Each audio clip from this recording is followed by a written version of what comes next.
showtime. Woo, woo.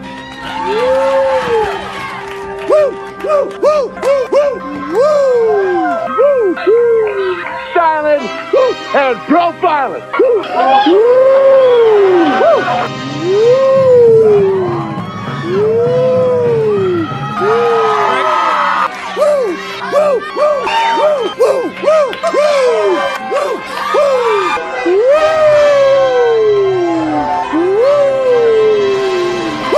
it's live and in color. Woo!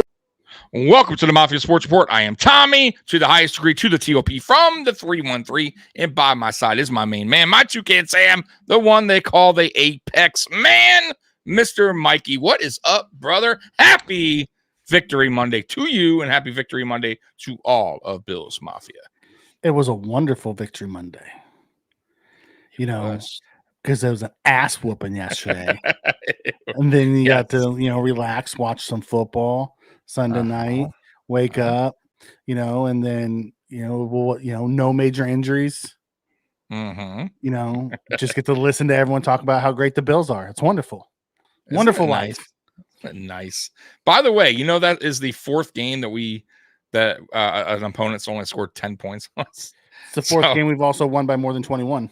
Yeah, crazy though. Like 31-10 Miami, 47-10 Jacksonville, 34-10 Tennessee, 31-10 Seattle. You know what's crazy is everyone's already announced the AFC East as over. Well, I mean, Mikey, have you looked around what's going on in the AFC East? I know. Except for, of course, the Buffalo Bills, who continue to show. I get it. But, I mean, it is a hot mess. I mean, let me tell you something. Beautiful? Isn't that beautiful, though? I got a trip last night watching so many Jets fans. And I normally don't watch any other podcasts like other than the Bills, but I had to kind of venture around just to see how their fans were reacting, and holy shit, they were going insane.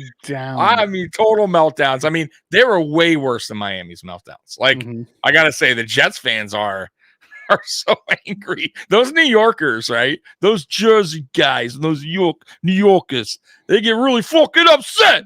That's all I heard was like, fucking Rodgers, all right? The fucking guy sucks. Right? I'm like, whoa. Yeah, dude. 10-21. Oh, God. Spin. Look at Spin, boy. Spin's just... Listen, man, this is what Spin does. Spin comes in and corrects every little Spin should have a show. He should. I always told Spin that, and he says no. He's just here to critique. Right, because he doesn't want us to critique him. Right. Smart man. The Bills do get Vaughn back this week. He's actually on a roster exception right now. We have until next Monday to reactivate him. So basically, he gets a week to get back into shape. Okay. All right, Vaughn. I don't want to hear no damn excuses just because you're in your damn 30s, all right? Get in shape, Vaughn. We need you back on this team, getting to the quarterback, getting some sacks. What's up, Beth? Welcome to our normally, these Victory Mondays, I got used to doing the Monday night after the Monday night game. So it was like, okay, what do we do now? I'm like, we talked about it so much yesterday. We needed it. We needed it because we had those back-to-back losses that were just so disgusting. And then now here we are. The right word too. They really were, and we weren't happy, but we also weren't hitting the panic button. Right? We weren't like slamming that button down because we still have faith in our team. Even though we weren't liking certain things, I would say the Cooper trade definitely started to turn things around. I still think we need to do more trades. We need to be active this year. And I'm sure you're going to get to that in your news, but I really hope Brandon Beane's taking a look around, seeing what the better teams are doing right now, or at least the teams that we're going to be probably facing There's only when it comes one time that's playoffs. actually doing stuff outside of us, and that's a great fucking team. So, and it's the one that we can't get over the hump. Yeah, exactly. But I expect other teams to make moves, though. I do, especially usually playoff teams or teams that are they know they're heading there, or at least heading in that direction. Make some moves to better their team or get ready for that run. Yeah, Daniel, isn't that crazy? The Jets were better under Zach Wilson than they are under Aaron Rodgers. I gotta say, I think it was Saleh. It wasn't Zach Wilson. I think Saleh.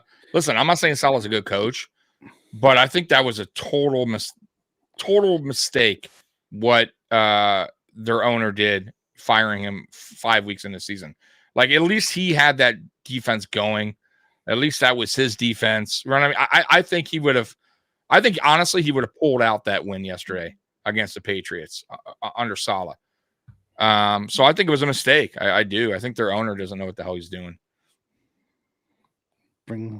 Shows throwing dishes at me. Spen, I'm glad you're here, brother. You know, you make it fun. Mm-hmm. Pickens playing. I think Pickens is playing. I haven't seen him out there though. I'm not watching the game. Vaughn should play, yes, but I think he'll be. I think he'll be on a low snap count, lower than usual. First game back. He's working his way back. Yeah, he'll be rusty. He hasn't even practiced, which is fine because that means he can have Casey Toohill snaps. Yeah, I'm good. Yeah, Toohill. So listen, bad. Toohill actually was one of the. He made the play. I know. Oh, there's Pickens. He just caught a pass. So yes, he's playing. Toohill's the reason why Johnson got the interception. Yeah, I know, but he's still. I'm not too big of a fan of Toohill. To be honest with you, but big. Bodega comes in and says, "Tommy, it felt like a home game for us." Is he the one that went to the game last night? I believe you are correct. Yeah, because he said something about on his way home it was like 54 degrees or something. Okay. So then, yes. So he's the one that in pregame he was saying he was going to the Seattle game. So we heard going into that game, or at least it was reported, there was like 50% like Bills Mafia in there. That's crazy. If that's true, I mean, I don't know. You tell us. You were there. McDermott and Allen and like talk shows were talking about it. Like Geno Smith came out and said it felt like we were on the road. Yeah. And that never happens at their stadium. No. Seattle's usually has their fans packed in there. Rich Eisen was talking about it today. He's like I've been covering this for 50 years, and it's crazy that it's never seen it like that in Seattle. Mm-hmm. Yeah, it was. Scott comes in and says the Jets defense relapsed. What happened was they traded away their defensive ends and they tried to go younger and flashier, and they lost the defensive ends that were good for the system. Yeah. Yep. And then their linebackers got a year older, the corners got a year older, and they just weren't the same team. Yeah, the Jets are a dumpster fire. It's beautiful. Remember when they were all talking about how we were going to be, our time was done at the top? Oh, yeah. Dude, there's been a lot of that on my timeline today about, receipts from Jets and Dolphins fans. Oh, bro, they talk so much noise, man. And it's not just them. It was the media, national media. They're eating their words too. Yeah, pumping them up like that. By the way, real quick, I know it's a little side note. I think you did because I talked to you about this. The McDermott victory speech in the locker room. Have you ever seen McDermott act that way? Like, honestly, like that was a off season, much different. Yeah. No, not off season. In season, I've seen him like that in the off season, but I've never seen him like that in season. Never, dude. He was like him, I guess, being himself. I guess like that was another side of him that I've never seen before, where he was just having so much fun, calling out everybody. Like, this is for you. I felt like he was like Oprah for a minute. Right? For you get credit. You get credit. You get credit. Everybody gets credit. Yeah. The PR, this guy, that guy. Yep. I mean, the team was hyping it up. They were excited about it. Oh, they loved it. Yeah, they had the DJ in there. Man. It was awesome. Chiefs made another trade. Yep, they went out and got Josh Uche. It's a good trade. Good for them. Oh, you just read my mind, Mikey. Yeah, the IT department. Yeah. This was for IT department too, man. Right? The IT department, the equipment guys, the strength guys, like everybody. You know, the travel department. Oh, Pickens with a beautiful catch for a touchdown. Man. He got blasted. Russell Wilson just threw him a hospital ball. Lady. Oh boy. Yeah, anybody still caught it for a touchdown. Hey, there you go. You know, nice to watch a game without pacing. We usually get one or two of those low blood pressure games. It was like it was calm all the way through. It was nice. It was fun. I enjoyed it. It's weird to listen to Tom Brady and not hate him. Like I thought Tom Brady was actually pretty good. Yeah. I had no problem. Listen, I could see him. The only thing I would say, I don't know if you saw it, but he has this thing, LFG award. With him and Allen at the end. A little shaky. You could tell he's new to interviewing players because it definitely felt like he was new at that. But as far as commentating goes, I felt like he did a good job. Now, mind you, that was the first time I watched him. I know a lot of people were giving him a lot of criticism saying he wasn't good at it. So I wanted to hear a game for him myself. There we go. I didn't think he was that bad. Did I think he was great? No. But he could get better. It is his first year. I would say calm down a little bit on that. But that post-game interview was kind of bad. It was kind of bad. I wonder if it was just because it was him and Josh.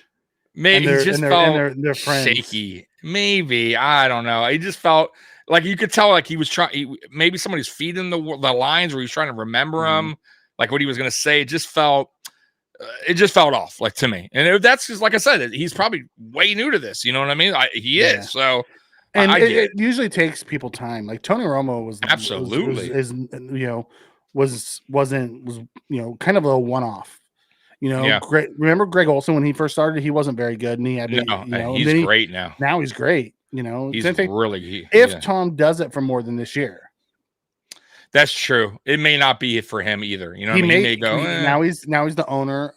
Part owner of the Raiders. He may just go into the front office over there and do things that way. Yeah, he could. Absolutely, he could. He has a lot of options. Tom fucking Brady. Right? Just saying. Guy with 7 rings on his hands. I think he could do what he wants. Beth, I'm with you on that. That's my ugly and my good and bad, and the ugly is the penalties. And it's been that way all year. We've had more false starts this year so far in the 8 games than we did all of last year. Yeah, it's crazy. The pre-snap penalties are wild. I don't get it. Yeah, just very undisciplined, especially with guys that have been here a while. It's not like it's not like Osiris Torrance is doing a lot of them.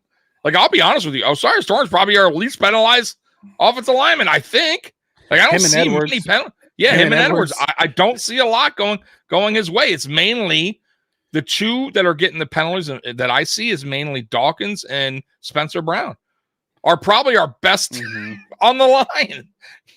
So it's crazy to me. They gotta be better than that. His right foot hit twice. I don't know if your one foot hits twice, if it counts as a catch or not. I think both actually have to go down. What are you talking about? So be in bounds so Pickens just caught a touchdown, right? He jumped up and caught him. He came down. His right foot hit, and then his left foot, because he got pushed, never came down. But his right foot hit a second time.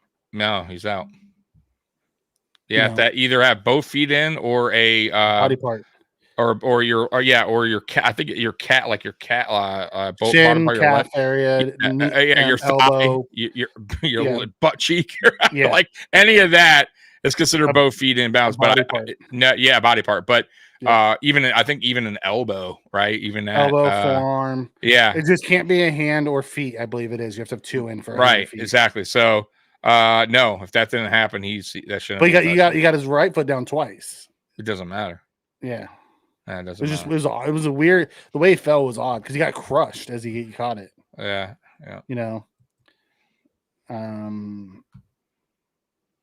It's our count. We should know our own count. What are we talking about? She's probably talking about the Josh Allen.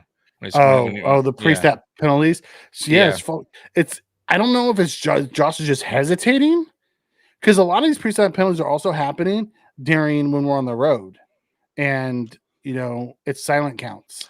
Or his hard counts a drive. I don't get why that either. Like, come on, man. He's about to do a hard count, right? To draw him off sides. There's no reason why we should be jumping when the plan is to get them to jump. and we do that a lot. Like, I mean, we got better last year, but this year is like once again we're doing the same stupid mistakes. Yeah, but a lot of it was from, the silent counts that were happening. Yeah, It's like, I agree. I don't get it. Spankham then says, to be fair, these penalties are the only way Josh is going to be able to pad his stats before sitting out the fourth quarter. Listen, Josh, like early on, he didn't have stats. He's now number 11 in passing yards for the year. Okay, so he's climbing his way up. Yeah, he's at 17 touchdowns. So he needs to, score a few more touchdowns if he's going to hit the 40 mark again. But he's number 11. He's at like, what is it? 1,700 yards or something like that. Keon's climbing up there too, as far as rookies go. I mean, I don't know what he is now, or at least at the end of the season, at the end of this week, but he was third in receivers, fourth in receiving and tight ends as far as yards go. So he has to be climbing a ladder on that as well. To be fair, they're happening to every team I watch. Penalties are. Listen, it is. The Bills have been part of the two largest penalty games this year, but the refs are just like flag happy this year. Yeah, it's messing up the flow of the games. Like, absolutely. What's bad when like Rich Eisen, who works for the NFL, is talking about it. Like, these are borderline unwatchable games because of how bad the refs are. Yeah, and you could call something out. You could call penalty. Like I said, you could call penalty on every play. But it's like, dude, refs, come on, man. Like, you got to let these guys play. You know what I mean? Like, unless it's like a very noticeable, obvious foul, or it impacted the play. That's what I'm saying. Right, one's way away from the ball. Yeah, or I don't hate it if it's against. Illegal contact or holding away from the play that has nothing to do with the play. And they call it, and it's like, come on. Yeah, no, I agree. And then, by the way, it was they called them, no catch. Right. He didn't get the second foot down. Yeah. So another field goal. Yeah. Yeah, there are way too many penalties, by the way. But we play the Dolphins this week. Josh will get at least 7 TDs. We do well against them. That should put him back on track for the 40. Touche. Josh, and it's a home. And it's home game. Yep. Yeah, it'd be nice. It's a team that's just is just another team that's trying to find themselves. See, like they can't figure things out either. They're in the same boat as the Jets right now, as far as their identity is lost. And it's weird with Miami, especially Miami, because it's under McDaniel. You got Tua, you got Waddle, they were without Tua for but even with Tua, Mikey, to start the season, they were off to a rough start. They won last minute in week 1. They should be, technically. You want to be real? They should be 0-7 right now. They should be. Now, mind you, win is a win, is a loss. But if you go back, right, they're a toe drag away on the one game. They're a fumble away from being 0-7. Yeah. I mean, I'm just being honest with you. They have not played well at all, even with Tua in there. They blew another lead again to a bad Arizona Cardinals team. They couldn't stop Kyler. Yeah, they couldn't. The guys were running wide open. He's a good player, but it's unacceptable. At home, to his back, you got the crowd going. I think it's acceptable, and it'll be acceptable when we beat them tomorrow and sweep them. Yeah. And then they can do whatever they want to do. Yeah, I could care less. Like, that's why I just want to in a way, like, that's why somebody asked yesterday, I forget who it was, if they want, like, who do we root for, the Texans or the Jets? I said the Jets. Only reason I say that, I get the Texans are right there with us, but I would love to just clinch the East early. Just have it in the bag. You know what I mean? It would be so lovely if it's early and the Jets and Dolphins just keep on losing because it's over, right, for them. Like, officially, it's a wrap. They have lost the East again for the 5th straight season. The Buffalo Bills will win the AFC East. That's wild.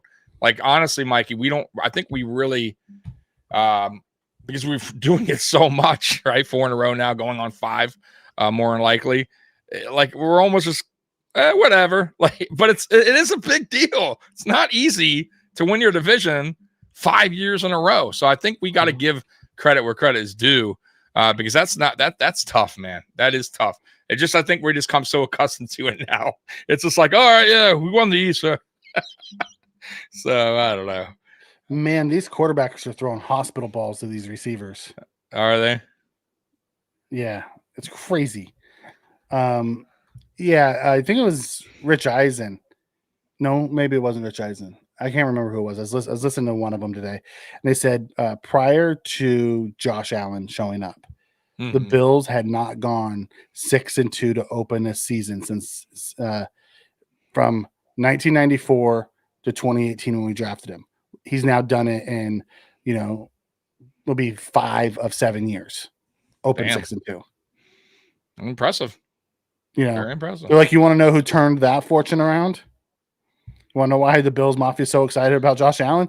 You open 6-2 until this kid shows up. Now you do it almost every year. Right. That's crazy. Yeah, absolutely. I mean, that's what happens when you finally get it right and draft the right guy. Spin is right here, though, on the refs. Offsides, illegal formation, false starts, personal fouls, delay of games. Those penalties aren't on the refs. But it's the holdings and, the offensive pass interferences and like the ticky-tack shit they've been calling. Or the ones they're missing. I mean, let's even do the flip side of that, Spin, right? They're missing some of these calls they're missing are so obvious. Like the face mask on Darnold? Right. Yeah. I mean, and there's more. Yeah, that's one example, but there's a lot. There's a lot more. And it's crazy. I see it all the time. Coleman getting like, I think even in this last game, he was getting his jersey pulled. It was so obvious. And they're not calling it. No call. So it's crazy to me that some of these ones are missing are so obvious. And then the ones they're calling are so ticky-tacky. And then the ones I don't like too, even though, look, man, it favors us sometimes, sometimes it doesn't, is the one where it's a pass interference, but the ball is so far out of play that there will be no way in hell that receiver would have ever caught that ball. So how can it be PI if it's not catchable? I thought that was the rule. So I just don't get why, like, some of those calls drive me nuts. Yeah. Like call a holding. Call something simple like that, 5 yards, first down. I can accept that more than PI where you take it all the way down to where the spot. It's wild. Spot foul. And the college, it's not. It's 15 yards no matter what. And maybe the NFL might have to do that. I don't think they'll ever change it, but get it right then. Get it right, though. If it's not catchable, it's not catchable. Then change it to a holding. I think every fan will go, you know what? Illegal contact. Yeah, whatever. Yeah. 5 yard penalty, automatic first down. Nobody's going to complain. Everyone will be like, you know what? People are like, you know what? Yeah, it wasn't catchable, but he did hold him or he did grab whatever. Him, contact. whatever. Yeah. Exactly. Okay, I'm good with that. Like, I would totally be fine with that. Morgan, I honestly thought Kincaid would have been more of a difference maker this season. He's actually behind the projections from last season, hoping they get him more involved. I think it's a different offense from last year to this year. I don't know. We're not running our offense through him. It's seems like it's going through Shakir. And honestly, Josh isn't even in like the top 10 in passing attempts. Yeah. We're not throwing the ball as much as we have in the previous years. We're running the ball a ton. I think you think that, or some fans think that, Roy, of Kincaid, because we expected, like, in the offseason, like, he was going to be our main target. And I think a lot of people kind of undersold Khalil Shakir, at least some people. Now, me and Mikey didn't. Like, some people that really saw what Shakir was doing or has been doing since we drafted him were kind of high on Shakir. Mikey was on the, like, not on the fence, but Mikey was more like, hey, Dalton Kincaid is probably going to be the guy this year receiving and receptions and all that. I was more towards Shakir going into the season. I just felt like what he did to the tail end of last season and his connection with Josh, I felt like that was going to drag on into the 2024 NFL season. And it really has. I'll be honest with you, man. Like, Shakir has been fucking great, man. Yards after catch, reliable. He's still the guy to go to when Josh needs a big play. He's Josh's new Beasley. That he absolutely. That's exactly what he is, and he's faster. And he could take and the one thing about Beasley, yards after catch wasn't always there, right? No, he was just reliable on third down. He'd catch it and go down. But Beasley, when he got to us, he was also towards the end of his career. He was. Yeah, he gave us a good 3 years, I would say, solid production. Years. Yeah. But Shakir's a little different in his style. But his route running is right up there as far as getting loose, getting separation, understanding when Josh is breaking free out of the pocket to keep moving, right? To get open. And I love that. And I think Keon Coleman's starting to learn that too, by the way, because there were some plays in that game against Seattle that Keon Coleman was doing the same thing when Josh was moving around. Yeah. Also, I like that they're starting to give Coleman the bubbles and things to let him use. That was nice. That bubble. Yeah, dude. I like that a lot. One of my favorites was his seam fade when he ran the seam and out of the slot and Josh hit him. He went up and got it and they undercut him, but he held on to it. Like that was nice. That was beautiful. Yeah. I want to see more of that stuff. The Bills are doing real good for being picked third in the AFC East, right? Everyone, like all the mainstream media has to eat crow. What's the sad part about all of it is the only one who didn't is the guy I hate the most. Who's that? Nick Wright. Oh, that guy's a scum. I know, but Nick Wright's the only one who's like, listen, you guys are overcorrecting on the Bills. Like the Bills are still going to win this division. You're crazy if you guys think they're not. And everyone's like, no, it's going to be the Jets or it's going to be the Dolphins. Well, that was at least the most honest thing he ever. Not honest. That was at least the most. Because I want to say, you don't know what's going to happen. Wright, but at least all the people that we got rid of, that everyone was like up in arms over, like they're all older players, and some of them haven't been playing for 2 years. Exactly.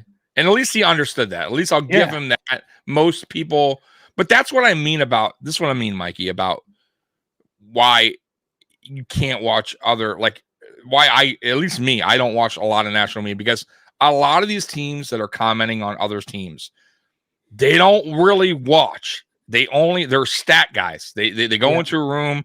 Hey, the Bills have they lost Micah Hyde to Jordan Poyer. Damn, right? Jordan Poyer is legit, Mike, but they don't know Trey White. Oh shit, Trey White was an All-Pro. Okay, you realize? Have you watched the last 3? Trey White's been hurt. Trey White has been a shell of himself. No, that's true. And Jordan Poyer has been banged up for the last 2-3 seasons with the Bills. He's barely on the field. And if he is on the field, he's playing hurt. The only true guy that we lost, like I said, where they can make someone argument, was Stephon Diggs in the trade, and Mitch Morse. But Mitch Morse, for me, I was okay with, because we had to eventually move on. The only mistake we made there was we should have drafted a center of the year before if we knew we were going to get rid of him in the offseason. That's the only thing that I think Bean kind of dropped the ball, but it's working. McGovern right now is doing his job. Somebody said the other day they think he's playing better than Morse. I don't think he's there yet. Morse was a hell of a player. I'm not going to say McGovern is on his level yet. It hasn't been noticeable. No, but he's not on his level yet. Like Mitch Morse was the leader of that line. He was as solid as you can get. He helped Josh Allen a lot when he first got here. He was considered, I think, a top 5 center when we initially got him. So yeah, dude, like not when he left, of course, but he's still playing at a decent pace for his age. So but I thought you're right though. McGovern has filled in nicely, but he's not quite there yet. But maybe he will be. Yeah, it's the first time he's been playing center since college. Yeah, it'll take some time. I think he's gotten better and better as the years gone on. Yeah, absolutely. Roy comes and says, point being, Kicado's first round pick, I would have thought they would use him more. Yeah, we tried. He just wasn't ready for that role. Sometimes guys aren't ready for it. And maybe, I'll be honest with you, maybe in another system, Kincaid might flourish, man. It depends on the system. Like if you play for let's say Dallas or but I mean, go back and look at Laporta. Everyone talked about Laporta was going to be the next big thing, and then Laporta didn't do much. Like this year, the tight ends aren't doing a lot. No, he had a good game yesterday. Yesterday. I agree. Yeah, tight end, of course. Like Kelce's been down. I mean, outside of Kittle's been the best of them all. Like for the most part, most of the tight ends this year haven't done a whole lot. No, you're right. That's fair. Yeah. Nick Wright, Bills win division, win wild card round, and playoffs, then lose every year. That's what he said this year. Except he said he wasn't sure we were going to win the wild card round. Yeah, see that. I mean, yeah, I think his tone will change. He also did. You're right, Spin. He did say, Patrick Mahomes isn't going to go undefeated against Josh Allen in the playoffs. Allen's eventually going to get him. Yeah, you would hope. I mean, that's what Nick Wright said. That he's like, I'm not delusional enough to say Patrick Mahomes is going to go undefeated for his entire career. At some point, Allen's going to get him. Yeah, once. Yeah, you would hope. Like I said, everyone said the same thing about Peyton Manning and Tom Brady. At what point does Peyton Manning finally get him? Because Brady sent Peyton Manning home, for like 8-9 years straight. His brother had to get him for him for a little bit. Yeah, and then Peyton ended up getting him. Peyton finally got it. Yeah. Yeah. It's funny. Okay, so what do we want to jump into? Well, let's get to your downers. Your downers. So Mikey's we have a new setup this time, right? Yeah. As you can see on the bottom, we have Mikey's downers. Then we have Mikey's It's Very Nice. And then we'll have the just around the league. So we'll have 3 different segments in this one. Yeah. And we did this for you guys because you guys were complaining about that there's not enough different sounds for the good and the bad news of Mikey's news. So we changed it for you guys. All right, Mikey, go ahead. All right. Bears cornerback Stevenson says Hail Mary laps won't happen again. He would have been better off just staying over talking to the fans and taunting them. Yes. It was bad. Yes. Sources says MRI Love shows no significant damage, but he probably is not going to play this week against the Lions. Oh. It looks like it's just a growing pole.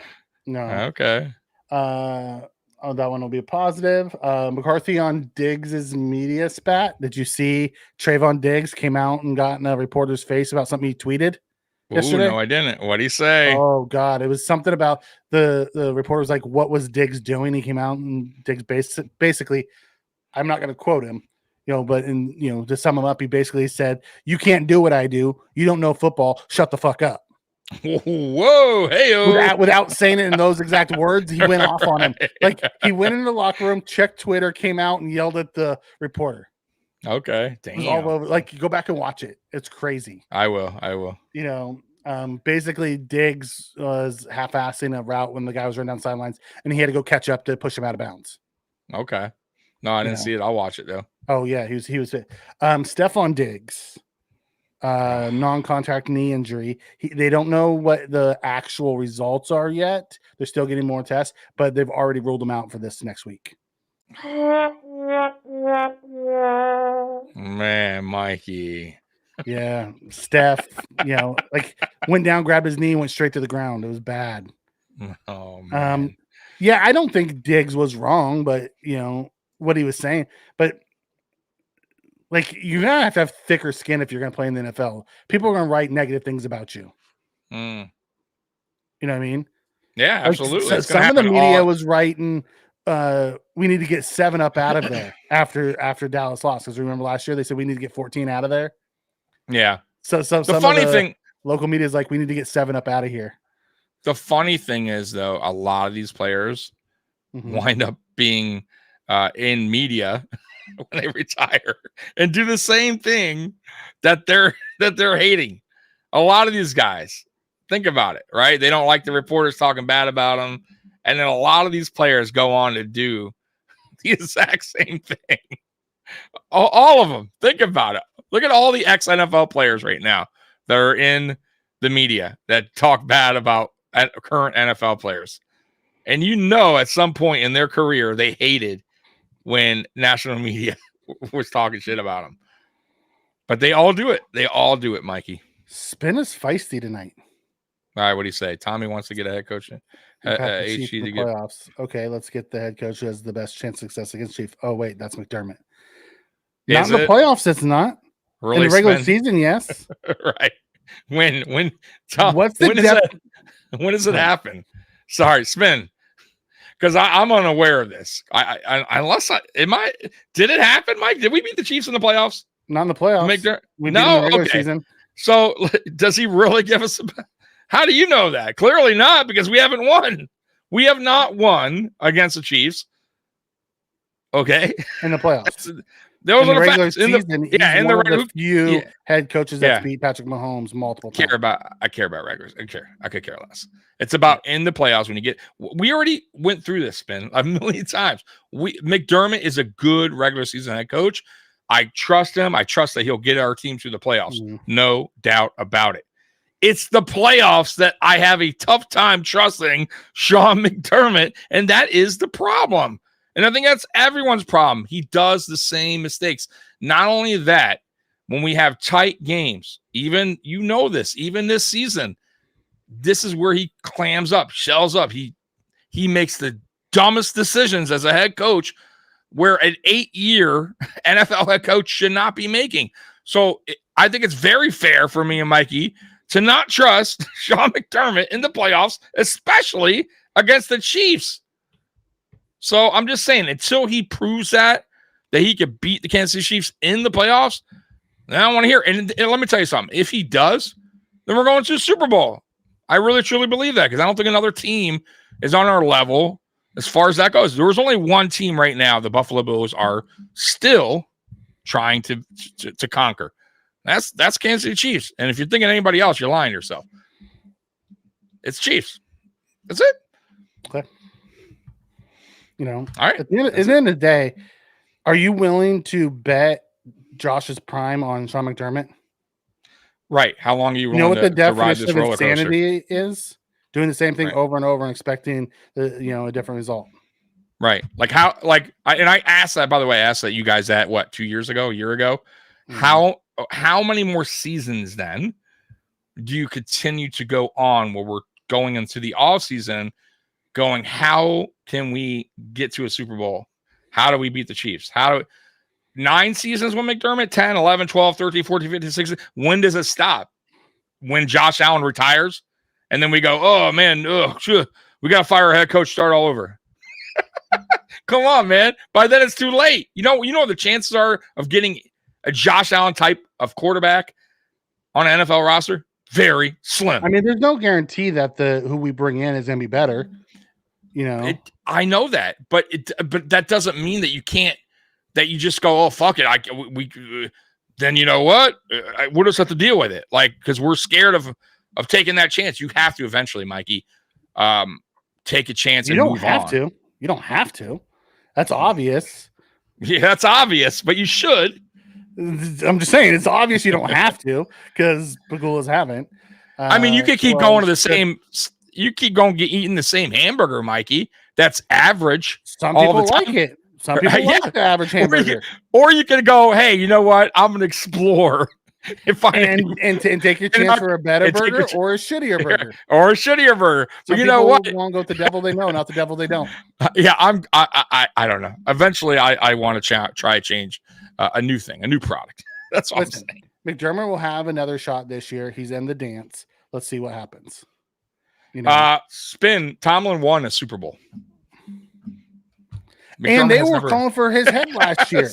Right. The fan base was calling for his head too. And there's a big difference for him. Yeah, there's a big difference. If McDermott won a Super Bowl here, let's say year 3, and we're 11 years in now, he hasn't won one since. I would still go, hey, he's a Super Bowl winning head coach. I believe in him. I think he can get this thing back on track again.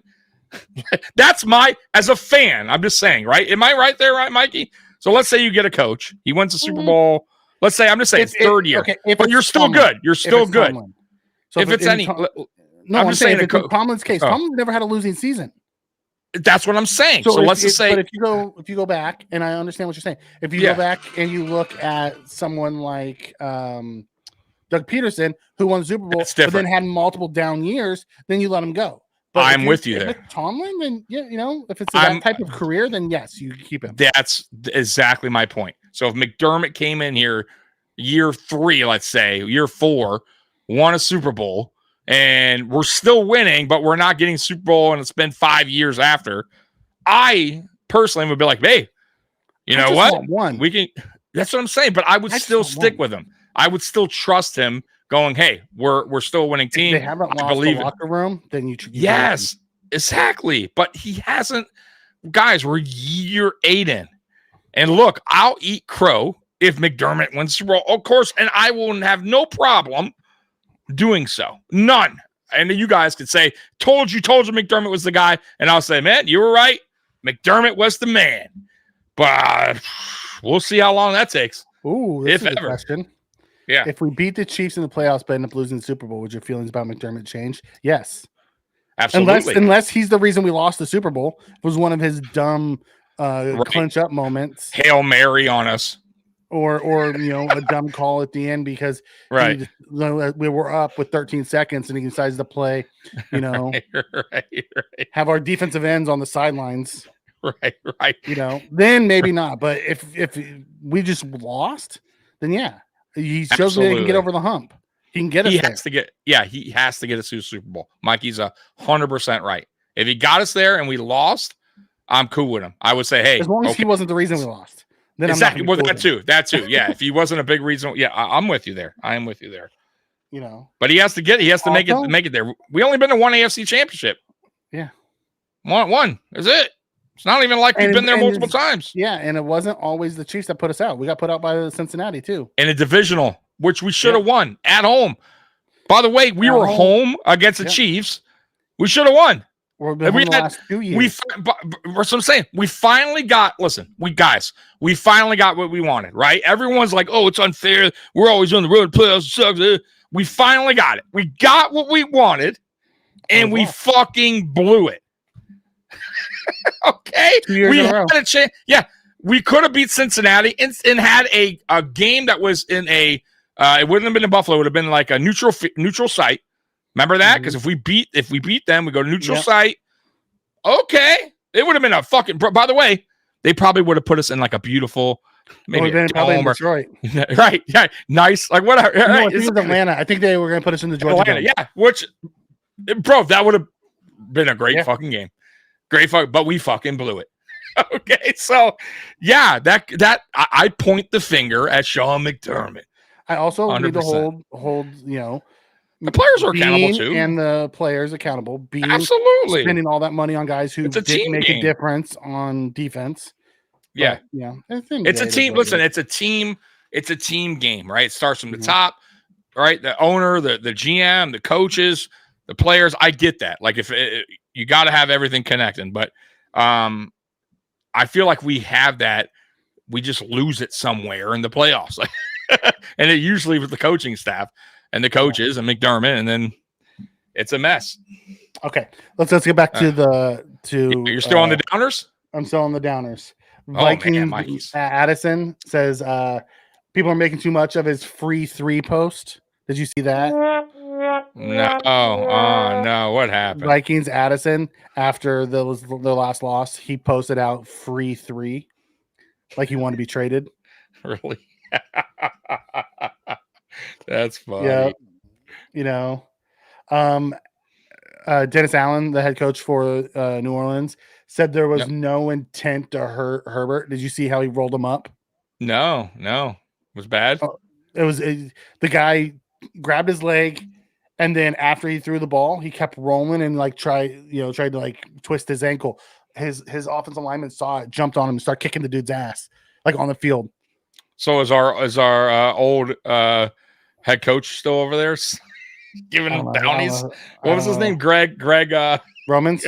Yeah. No, not Greg Romans, the defensive coordinator for the Saints. Oh, Greg Williams? Oh no, he's with the Browns. Is he over there giving bounties? Okay. But he's like, the guy had no intention to injure. If you watched it, he had every intention on injuring him. The way he was yanking on his leg. Yeah. Hey, dude, let me tell you, we've seen that. You know who was a king of that? Like who loved that Sue? Yes. Sue was Mac Jones and his gator rolls. Dirty motherfucker. Yeah. Mac Jones was dirty too. Every time he always tried to hurt guys. Uh-huh. These young wide receivers, egos are getting too big. Like, bro, your second year wide receiver, chill out, Addison. Yeah. Like they were like, oh, I want to be like, one of these guys who got out. Talked my way out of where I was at. Addison's like, he was good last year. He hasn't been good since he returned this year after his suspension. Yeah, No, he's not been the same. No. So that covers my downers. We'll go to the the positives. Okay, we got the positive. It's a very nice NFL news. No setbacks for Christian McCaffrey. His return's on track. Wow, it's very nice. Wow. Okay. Looks like he'll be back after the bye week. All right. Yep. The Colts are evaluating everything. Richardson still QB1. Did you see the Richardson thing? No. Oh, I did. He ran around and they tapped him. Tapped it on his helmet and said he was too tired. They came out of the game. Bro, that is so unacceptable. That is so unacceptable. That right there should cost you your job for the remainder of the season. And right there, if I am the Colts management, GM, coach, I'm already saying we need a new quarterback. He ain't the guy. That's quit crazy. On his team. I know, for he's tired. What? Wow. I've never seen a quarterback.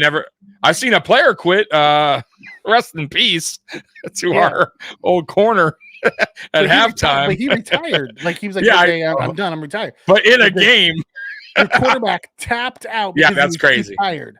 Yeah, that's wild. And then he went on in this post game and talked about how he was the second best running quarterback in the NFL. Yeah, that's him and Lamar Jackson. We're just different. We're special, is what he said. The ego on this dude.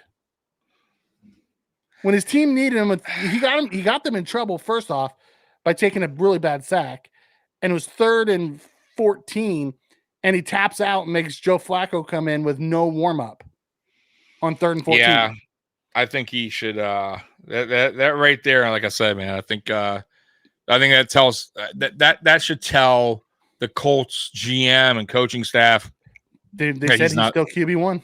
No, I get it, but that's for me. I think any who's their coach, the Colts coach, because I think is he old school? I don't know that guy. No, he's more new school. Okay, I think any old school head coach. I'm talking about old school head coach, right? Or some of the guys that are still around, Harbaugh, Tomlin. I don't think they play that dude the next week, bro. I don't. I think they get up in his ass, boy, and make him run a million fucking laps the next day. You know what I mean? Right. Like, dude, like I'm telling you, Mike Ditka, he would have chewed it. Can you imagine Mike Singletary? Coach Singletary can't do it. Won't do it. Oh my God, dude, that would have been.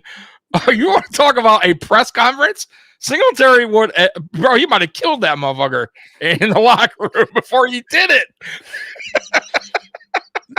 Trig says, "Wait, didn't Richardson say the NFL was easier than college? He did, and then he got hurt the next week. That is crazy insulting to Lamar for Richardson to put him on Lamar's level. Lamar's a 2-time MVP. Yeah, that's wild. That's why you haven't done shit. Congrats, you can run, but there's a position that is dedicated to that.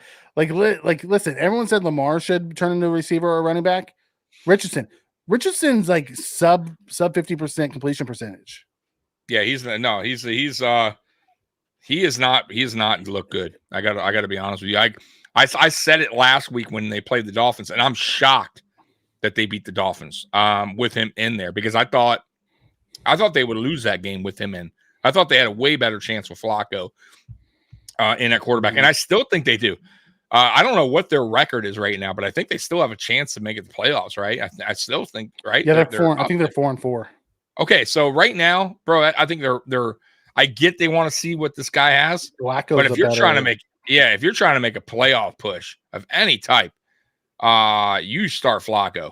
But it's not. I think that decision there could cost that coach if they continue on with Richardson. You know what his completion percentage is? 44.4%. Oh, that's terrible.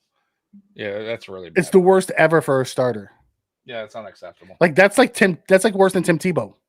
Yeah, that's crazy unacceptable.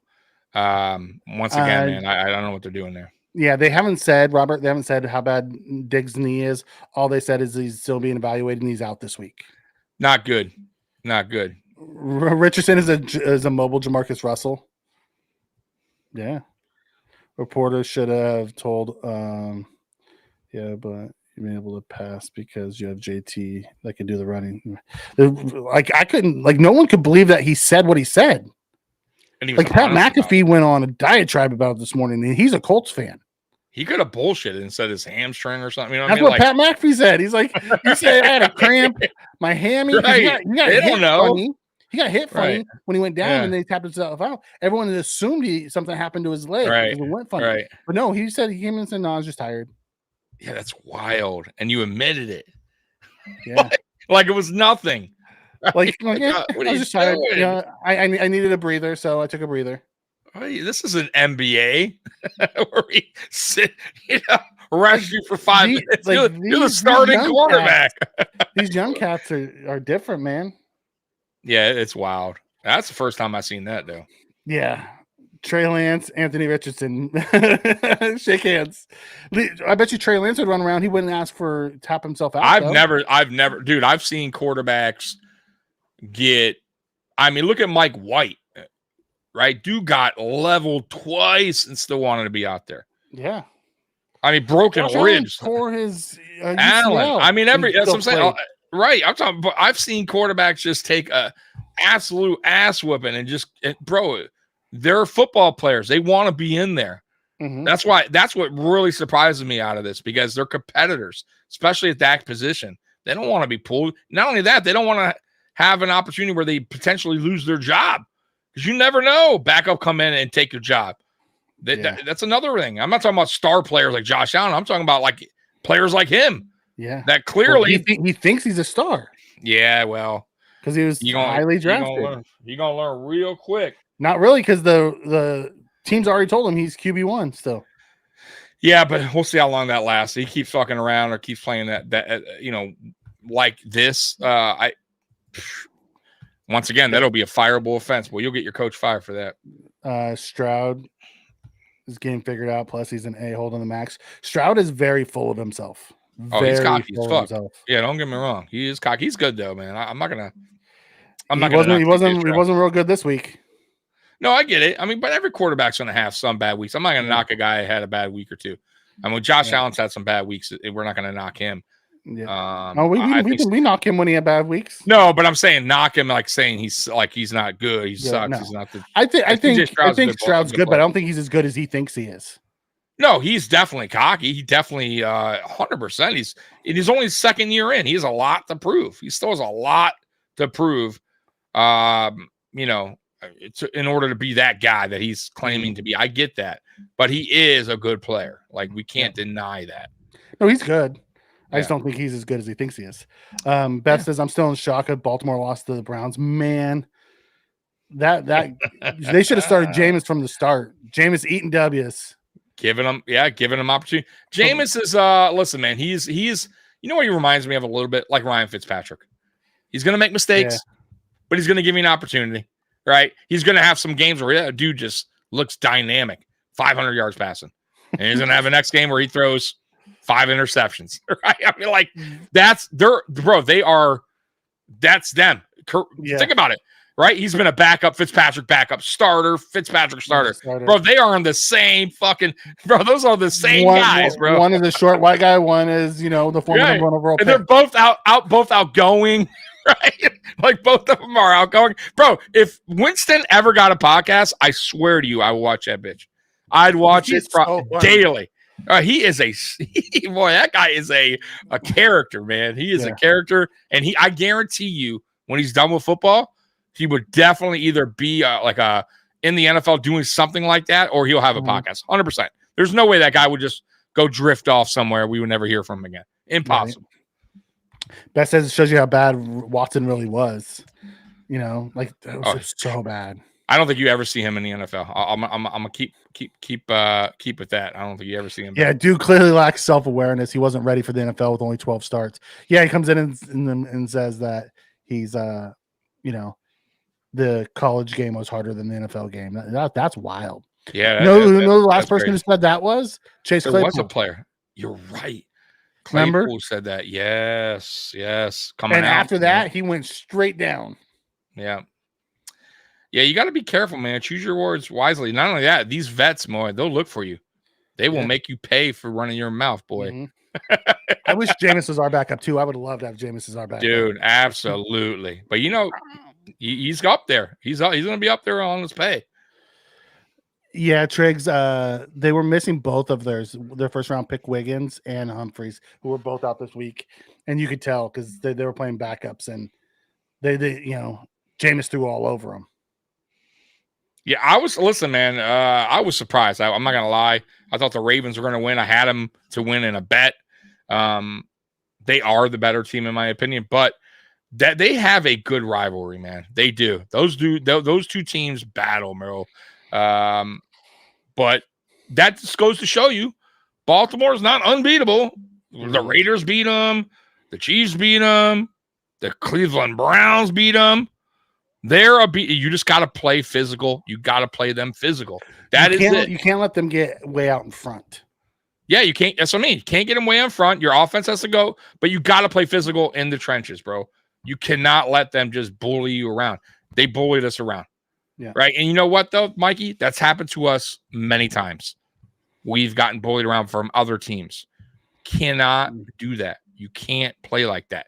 And I feel like the O-line since that game has stepped up way, way better since that game. Yeah. And, you know what I mean? So we were also playing without some defensive players. I get that, but even the O-line I felt like got bullied around. I thought they got bullied both sides. Yeah, exactly. So in back-to-back games, because Houston bullied them too. Yeah, absolutely. That's what I'm saying. So they started to turn it around. Maybe that's something like a hard look in the mirror kind of thing. I think the Jets game they turned it around. Like they decided to get physical. Whatever Cromer did after the Houston game, they came out physical, and we put it to the Jets. Like that fire. Like that fire in their ass, man. They got to start playing. Well, I'm gonna tell you, man. That's what I want. I don't even care if you get a penalty here or there, like Spencer Brown got for being a little bit too aggressive, whatever. Like as long as it's not too much during the game, you don't get yourself kicked out. I like that, Mikey. Like I do, man. I like that edginess, man. That's what Richie brung. Like I love that. All offensive linemen should be like that, in my opinion. That is a tough position. That's what Spencer Brown brings for us. That's what I'm saying. Spencer Brown brings us that, and Dion too. I think Dion is right now, but I would say Spencer right now is the leader in that category. Like you could tell that dude. Like he talks mad shit. He gets at it. But I want more. Like I want those guys feeding off Brown and Dawkins. Get mean, bro. Get like Cybo. Cybo, bro. Quiet, but he's nasty when he blocks. Yeah. Maybe Cybo eventually being next to Brown will start getting picks that up. But you know what? Watch out if he does. That's a big dude, bro. Our quarterback. Yeah. Our quarterback Absolutely. is chippy and nasty and talks a lot of shit. Absolutely. I love it. Me too. It says, I want Miami knocked out 71-0. God, that'd be beautiful. Let's just go in and put Miami season to bed this week. Yeah, put them to rest. Yep. Put them to bed this week. But that closes out our around the league. All right. Good stuff, Mikey. And then we got one more, which is the good, bad, and ugly. Let me pull that up real quick for you. If I can find it, if I still have it.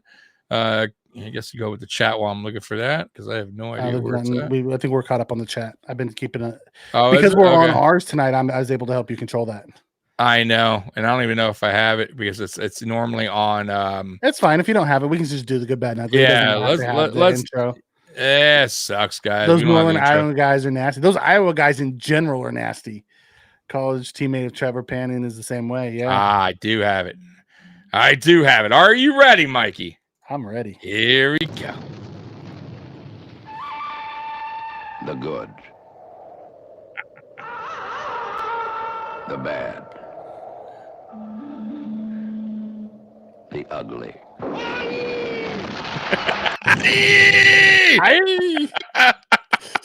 I love that one. One. Go ahead, man. What is Jones doing? Spence says he is being Daniel Jones. That's what he's doing. I mean, did you really have to ask that? He's just being Daniel Jones. He's being Daniel Jones. All right. Yeah, it's what he does. Hanging with Mr. Jones. Classic. Mr. Jones and me. Mr. Jones and me. Mr. Jones and me. Yeah. Oh my God. At some point, and then he runs right into the sack. Oh God, that's bad. Okay, the good, bad, and the ugly. Let's just jump into it. The good. You got to start with the fast starts. Loved the game plan on offense. We came right out. Josh Allen had 2 plays. He audibled to the play action. Started off hitting Dawson Knox, getting him involved early. That was beautiful. Yeah. We've been calling for it for weeks to stop just running on first down all the time. Josh saw it, checked, and hit the play action. And he did that throughout the game a bunch. A lot of first down play actions this week. Yeah, absolutely. I love it. And by the way, under center on one of them, I remember. Probably did it multiple times, but was it under center? The first one? Okay. He went under center. It. Like, that's the way to do a for me, that is the best execution of a play action, is going under center. The defense can't see the ball. Your back is turned. They have no idea. In shotgun, it's so obvious that it's a play action. So I love that we went under center for that. Yeah. Even though I know Josh doesn't really like being under center, but he's doing it. I think he's starting to understand. Hey, the most interesting man in the chat. Yeah. Good. Best complimentary football. Yeah. The best complimentary football I've seen yet.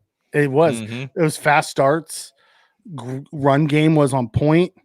We had guys moving bodies. On offense, Josh got in a rhythm early. We talked about this last week. We needed to see Josh get in a rhythm early. He did. Yep. He did have the first turnover, but that wasn't his fault. The guy slipped. Yeah. Amari slipped. Yeah, it wasn't his fault, but it is what it is. Keon Coleman, part of the good.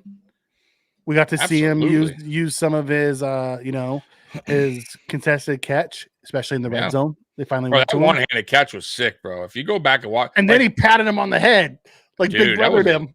Yeah, dude, that was a great catch, because, bro, he could have a lot of that is hard. Like, his arm was like, the way he caught it in between that dude's arm and with no problems. It was great coverage.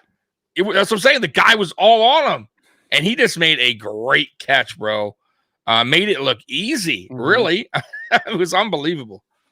Our screen game. Wide receiver screen game was on point this week. Spins right. It's the best screen game I've seen. You know why, in a long time? Allen was putting it on right there. Like, Allen was hitting the receivers. Allen was right on the numbers. Yes, he wasn't this week. Yes, like, normally those screens are behind or below or low or high or in front. Like, it's tough for the receivers to get their feeding, because their feet, because they're trying to get behind, get a low ball. But I thought that was perfect for Allen. He did a great job with those. Yeah, and it was right after he broke up the other one, and Coleman said in the post game that was on him. They because Allen put the back shoulder and he wasn't. They were just miscommunication on that, on what they wanted to do. Coleman does got that dog in him, Scotty. Love his game. Like, listen, I also love what they're doing with him. They're not asking him to run, crazy route trees. They're asking him to run a lot of like stops and goes and fades and use his big body. We'll work on all the other route running stuff. Yeah. They don't need him for that right now. We have Shakir and Kincaid and Cooper for all that stuff. Yeah. I think the game I think it's slowing down for him as well. Me too. Coleman, which is obviously helping him. And I also really believe that Allen is really starting to feel more comfortable throwing to Keon Coleman. He's starting to have more faith in him. The connection is starting to build, the chemistry. And once it builds, man, I think you're going to see more targets thrown Coleman's way. And you already see it over the last, if you start from the beginning of the season, you look, Coleman's targets have been steadily going up for the last, 3-4 games. They're going up and up and up. So he's definitely looking at Coleman's way more often now. And that just goes to tell me that Allen's really starting to feel comfortable with it. So I love that. Yep. Scott comes and says, why does PFF have Geno's grade higher than Allen? PFF grades are odd. Like, how they grade stuff is weird. They downgraded him for the interception, which wasn't his fault. They downgraded him for the 2 fumbles. And then, I don't understand the rest of it. Like, I don't get it. Like, if I had to pick a game between the two, I'll take Josh's game 100 times out of 100 times over Gino's game, yesterday.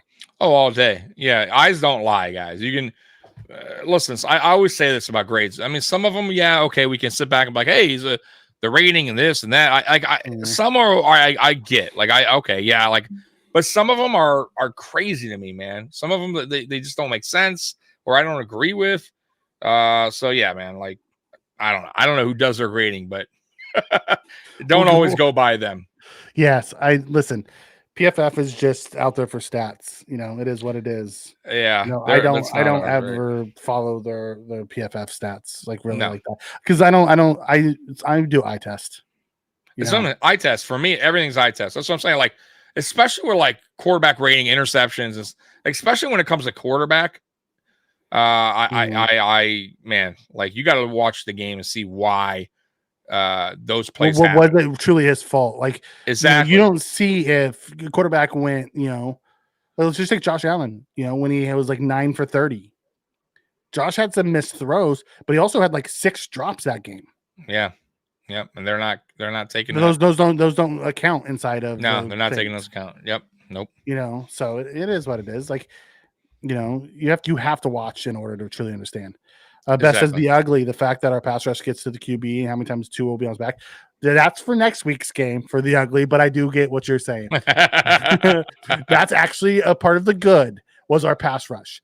And Greg Rousseau, once again, got lined up against a bad offensive line, and he did what he was supposed to do. Yeah. That's the difference with this year's line versus last year's line. When you play a bad offensive line, you have to win, and we were winning. Yeah, man. I believe you called Rousseau as your X Factor, didn't you? Yes, I believe I did. It was I think I said Coleman. Did I say Coleman? I think I did. I think I said Coleman and Rousseau, correct? Yep. Okay. Yeah, man. Rousseau, he got to it, man. He absolutely did. I think he leads the league in pressure rate, right? Or he's up there. I could be wrong on that, or he's second or third. He's up there.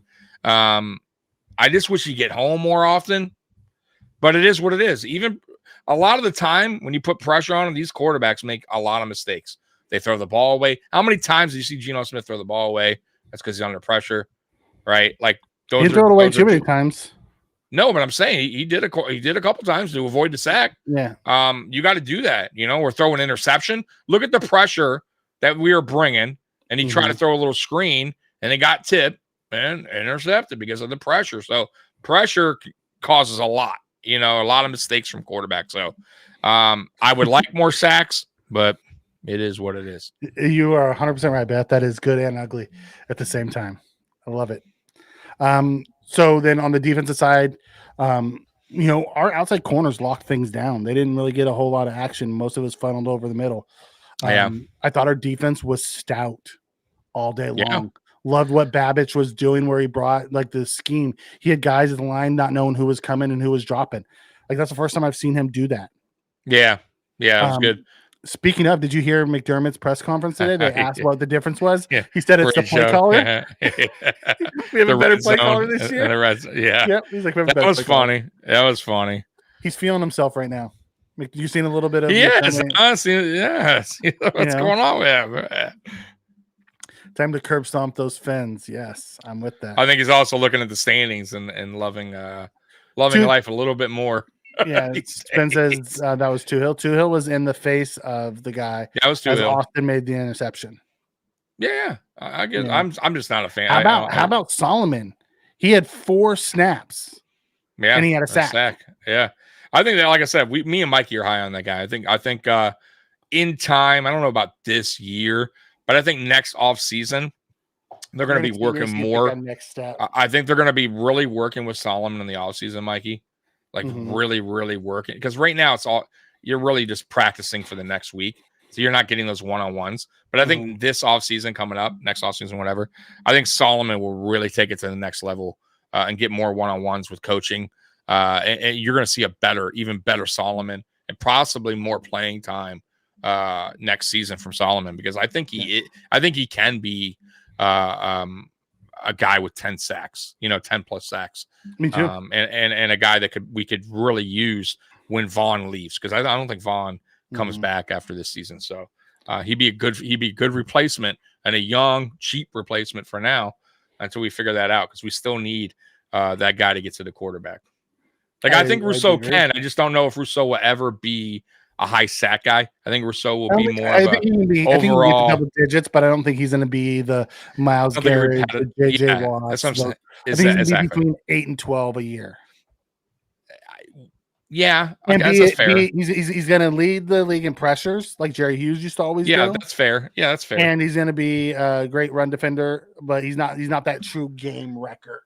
But Solomon, the way he and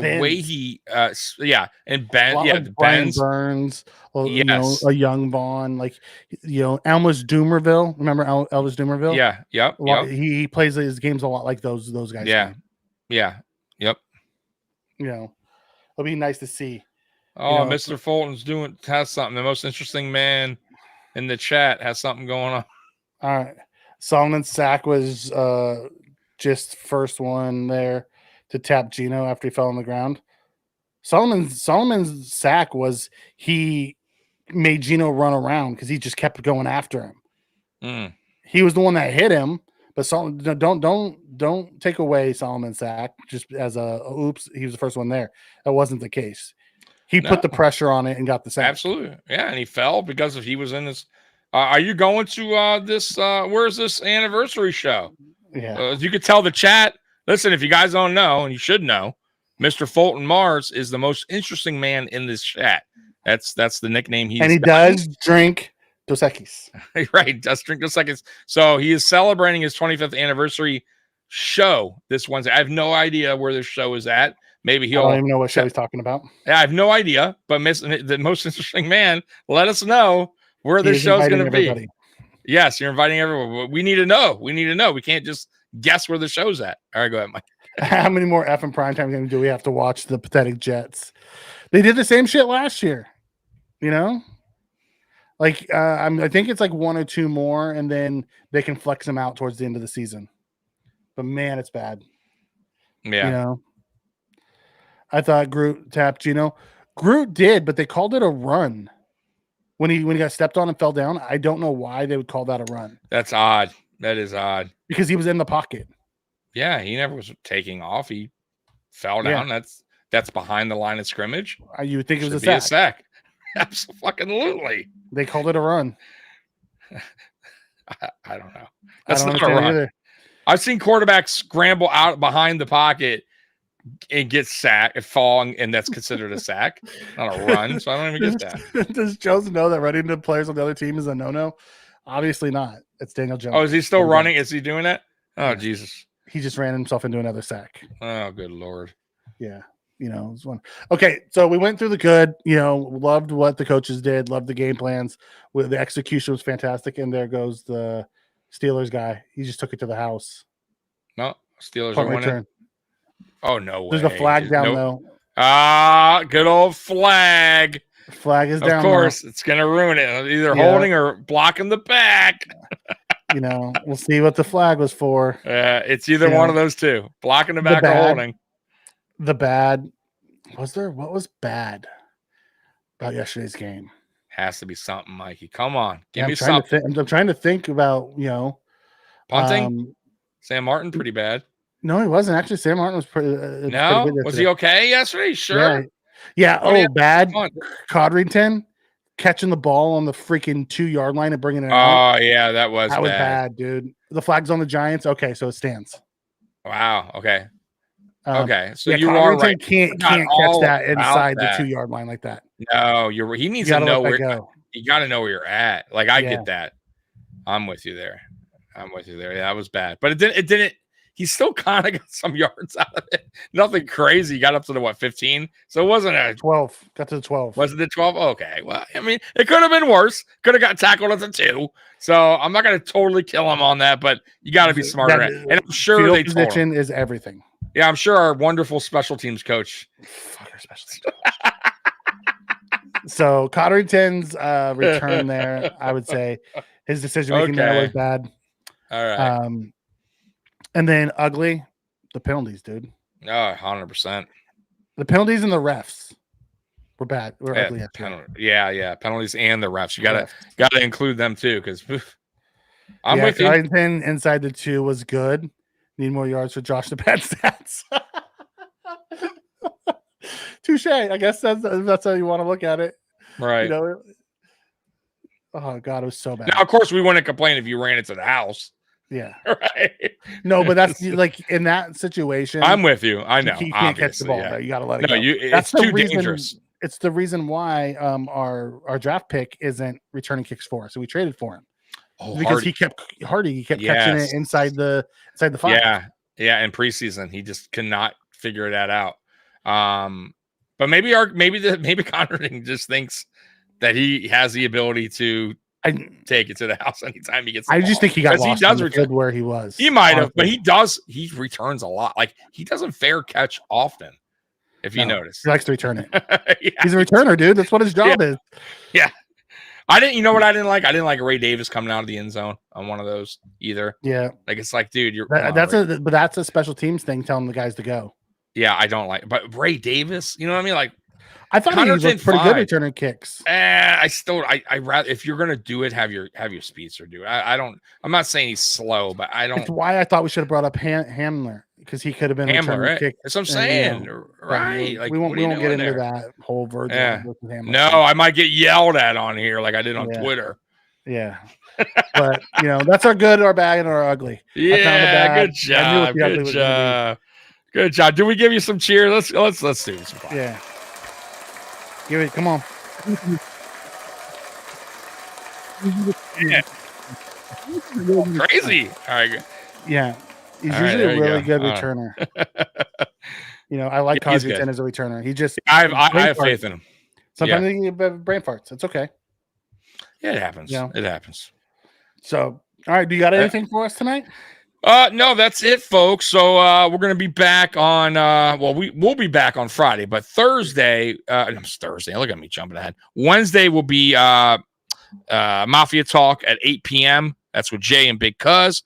I think Kenny might be joining them as well. Look for that at 8 p.m. And then 9, I believe, is Mafia Means Family podcast at 7:30.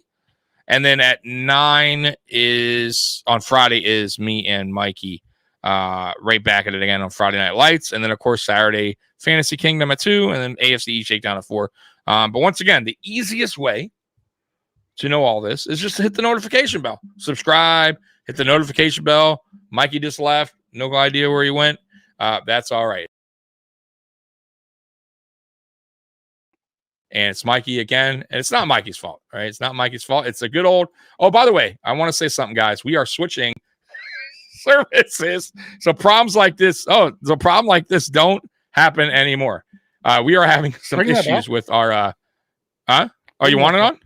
Yep. I wanted us to end with this beautiful standings as we go out. Let me you have yours. Okay, okay, there we go. Yeah Beautiful shit. That's how we're gonna end this show, with these beautiful standings. Roy, it's on my who hosted last week? It was God, who was it last week? It was right? Yeah, it was Jets guy. So it's on my channel this week. So it's my channel back to my channel. So AFC Shakedown will be on Mafia Sports Report Saturday. It's always Mikey's fault, except when it's Tommy's fault. Yeah, I know. But yeah, look at that. Isn't that beautiful, guys? I mean, look at that.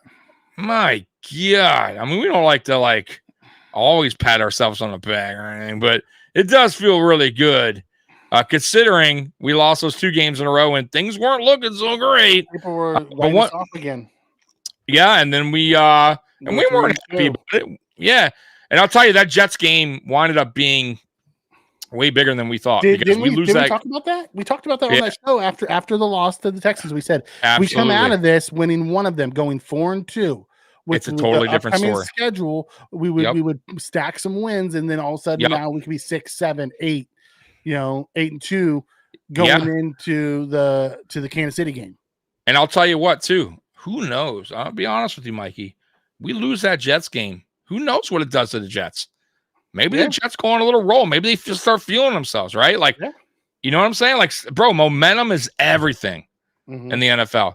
and we just continued to pile onto their losing streak, and they just can't get out of it now, right? Yeah. And that game was super close. We were missing Khalil Shakir in that game, I believe, or he was playing what? Or was he out of that game? I think he was out of that game, right? We won without Khalil in that game, I believe. Khalil came back for the Houston game. I think he came back. No, he came back for that, but he was minimum. He was very minimum. He had a couple catches for first down. You're right. He was just kind of out there to be out there to kind of keep the defense honest. But yeah, that was a big game. That was a big game, Mikey.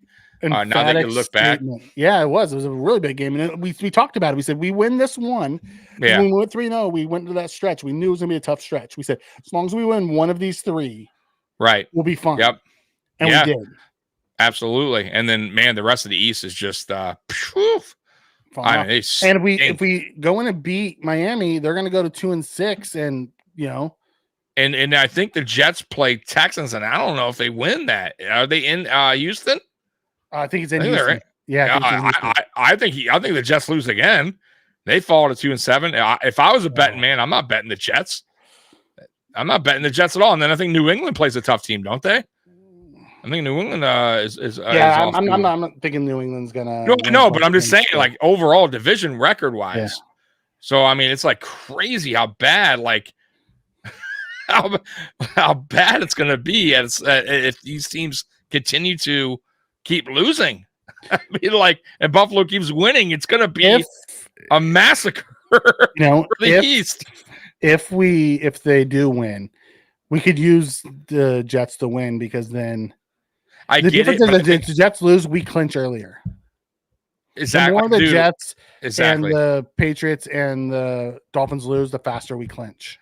Because I think Houston. Listen, I think Houston winds up losing some games down the road. I haven't looked at their schedule, but they're going to lose some games. I'd much rather us clinch our division nice and early and get it over with. That'd be a good game. Pats versus Jordan.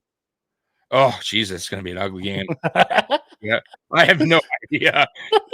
I think that I don't even know. Titans, I'm not betting that game. I have no idea. That's two bad teams, bro. I have no idea. But yeah, I don't need the Jets to win.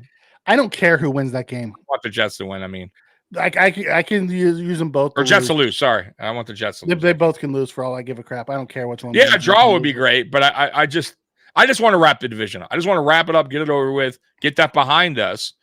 That's all I'm saying. Nice and early, and prepare ourselves for the playoffs. And prepare ourselves. That's it. That's what I'm saying. Like we know we're in. We know we're on the East. We know you know what I mean. Like, and now we can just concentrate on the one motherfucking team. Look at the point differences. We're plus 84, minus 60, minus 73, minus 20. Yeah, it's fucking nuts. The Jets have lost 6 games by 20 points total. Yeah, I know. And they've lost 5, potentially going to be their 6th loss in a row come Thursday. I mean, that is wild. They were 2-1 at one point. Nuts. That is nuts, bro. Yeah. Miami is 1-2 with Tua, by the way, too. It's not like Tua's made this huge difference. And they barely won the one. Division's already wrapped up. Spence like, make the Texans lose. The division's already wrapped up. It would have to be, I'm going to tell you what, man. It'd have to be a colossal failure if somehow, some way we didn't win the division. If we don't win the division, McDermott should be getting fired. Absolutely. I would not. I would never, ever forgive McDermott if somehow, some way he dropped the ball on this right now. In this division, the way things are looking right now. Yeah. I would not be happy. I would not be a happy fan. All right, so we're out of here, Bills Mafia. You guys rule. We appreciate you guys rocking with us every Monday and Friday. We will see you guys back on Friday. Bills Mafia, you guys are the best. Let me get rid of this. And then where's Mikey? Mikey, I'm trying to get rid of that thing. There we go. I forgot it was on yours end. All right, guys, Bills Mafia, you guys are the best. And we're out of here. Go Bills. Go Bills.